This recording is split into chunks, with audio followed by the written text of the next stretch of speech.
Assalamualaikum warahmatullahi wabarakatuh.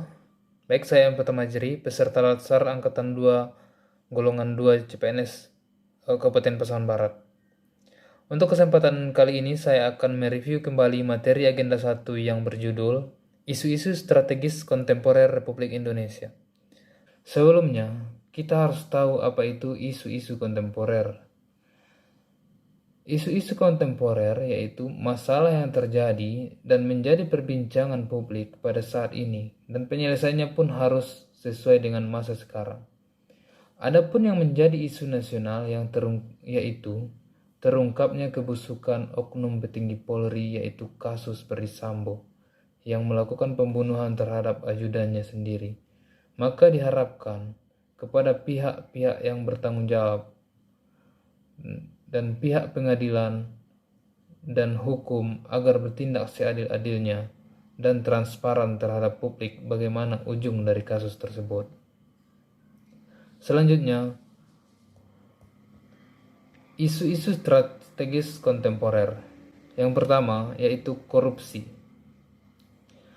Korupsi adalah suatu tindak kejahatan yang mana definisi korupsi telah dijelaskan dalam 13 pasal pada Undang-Undang Nomor 31 Tahun 1999 dan Undang-Undang Nomor 20 Tahun 2001. Berdasarkan pasal-pasal tersebut dirumuskan menjadi 30 jenis yang kemudian dikelompokkan lagi menjadi 7 tindak pidana korupsi. Di antaranya yaitu kerugian keuangan negara, suap menyuap, penggelapan dan jabatan, pemerasan, perbuatan curang, benturan kepentingan dalam pengadilan, dan gratifikasi. Faktor penyebab korupsi bisa dikarenakan faktor individu maupun faktor lingkungan.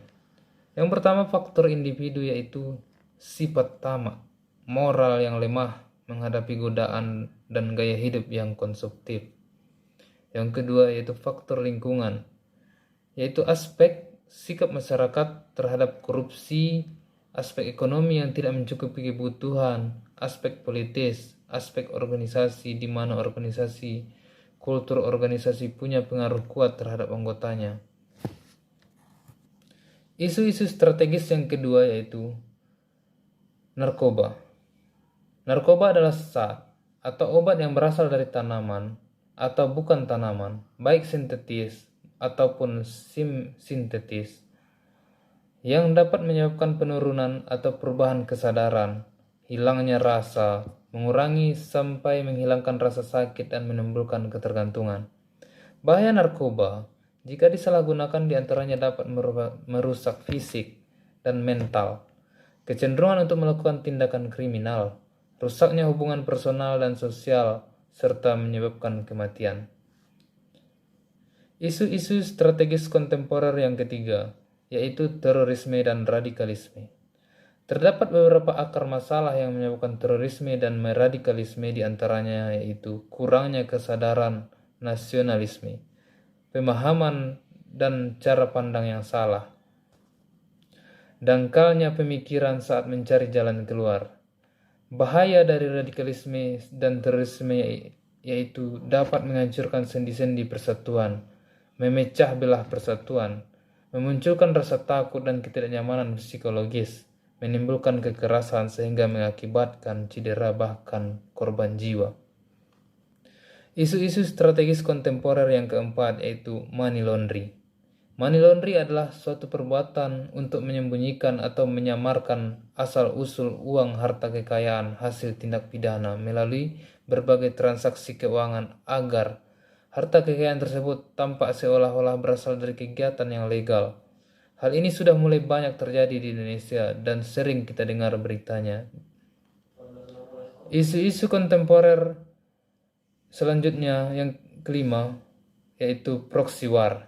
Bisa dikatakan peran yang tidak terlihat karena bisa jadi sebabnya adalah bentuk kerjasama.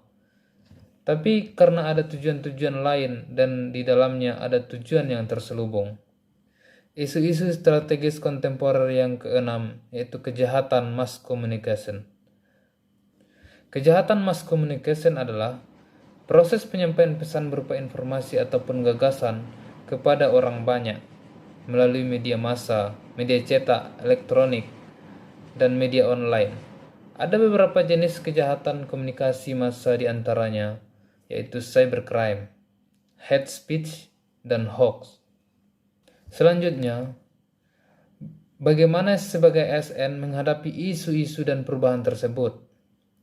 Cara menghadapi isu sebagai ASN yaitu dengan cara objektif dan dapat dipertanggungjawabkan serta terintegrasi, komprehensif. Oleh karena itu dibutuhkan kemampuan berpikir kritis, analitis, dan objektif terhadap suatu persoalan, sehingga dapat merumuskan alternatif pemecahan masalah yang lebih baik dengan dasar analisa yang matang. Cara menghadapi perubahan lingkungan strategis yaitu dapat dilakukan dengan mengenali dan memanfaatkan modal insani, kemampuan atau sesuatu yang dapat digali dalam diri manusia, dan jika dikerahkan dengan sepenuhnya akan menghasilkan hasil yang maksimal. Modal insani terdiri dari beberapa komponen, yaitu yang pertama, intelektual, emosional, sosial,